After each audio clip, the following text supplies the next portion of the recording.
আসসালামু আলাইকুম। আশা করি সবাই ভালো আছেন। কয়েকদিন যাবত মা বলছিল তার নাকি খুব শাপলা খেতে ইচ্ছে করছে, আর আমাদের এই দিক থেকে পানি না আসলে কখনোই শাপলা ফোটে না। এই বছর আমাদের গ্রামের এদিক দিয়ে কোনো পানি আসেনি। বৃষ্টির যতটুকু পানি জমা হয়েছিল সেখানে কিছু শাপলা ফুটেছে, একদম ছোট ছোট। বলেছিলাম বাজার থেকে কিনে এনে খাওয়ার জন্য, কিন্তু মা বিশ্বাস পায় না, বলে যে তারা কোথা থেকে তুলে এনেছে, এটা খাওয়া ঠিক হবে না। তাই মা বলছিল যে শাপলা যদি কোথাও পাই তাহলেই খাবো, তাছাড়া নয়। ছোট ভাই বলছে যে রেল লাইনের ওপাশে ছোট্ট একটা খেতে সামান্য একটু পানি, ওই জায়গায় শাপলা হয়েছে। তো আমরা বৃষ্টির মধ্যে চলে যাই শাপলা তোলার পর শাপলা দেখে তো আমি একদমই অবাক হয়ে যাই যে এত ছোট ছোট, আসলে পানি অনেকটা কম, তাই শাপলাও ছোট ছোট হয়েছে। তো শাপলাগুলো নিয়ে বাড়িতে চলে আসি, আর সেই দিন রান্না করা হয়নি। আসলে আমি আমার বোন কেউ শাপলা খাই না, মা একটু খাবে, তাই আর কি। আর বিকালবেলা কষ্ট করে সকালবেলা রান্না করবে এই ভেবে রেখে দিয়েছিল। সকালবেলা ঘুম থেকে উঠে দেখি শাপলাগুলো কত সুন্দরভাবে ফুটে, দেখেই তো খুব ভালো লাগছিল।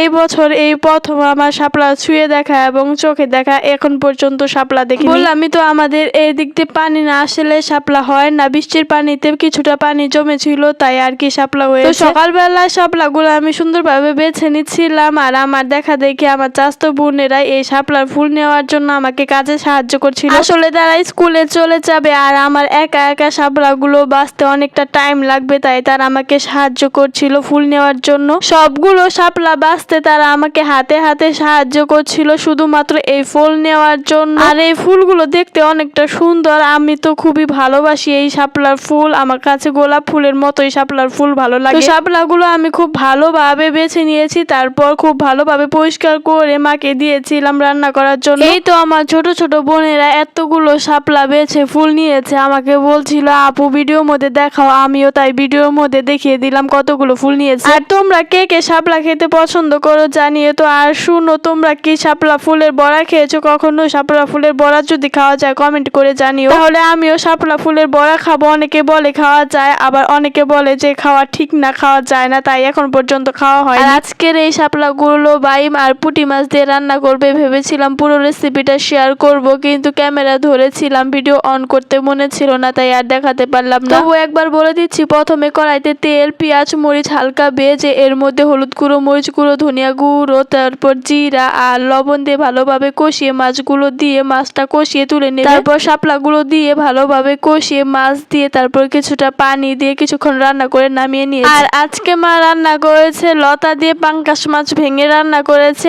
আর এই শাপলা রান্না করলো বাইম মাছ আর পুঁটি মাছ দিয়ে। আর এই যে আমার বোনেরা যারা ফুল নিয়েছে তারা স্কুলে যাওয়ার সময় আমাকে আবারও দেখা করে গেল, ফুল নিয়ে স্কুলে যাচ্ছে। এই তো আমার মায়ের শাপলা রান্না করা শেষ। শাপলা কালারটা যেন কেমন আসে রান্নার পর, ওইটা দেখতে আমার একদমই ভালো লাগে না। তো যাই হোক, ভিডিওটি এ পর্যন্ত। আল্লাহ হাফেজ।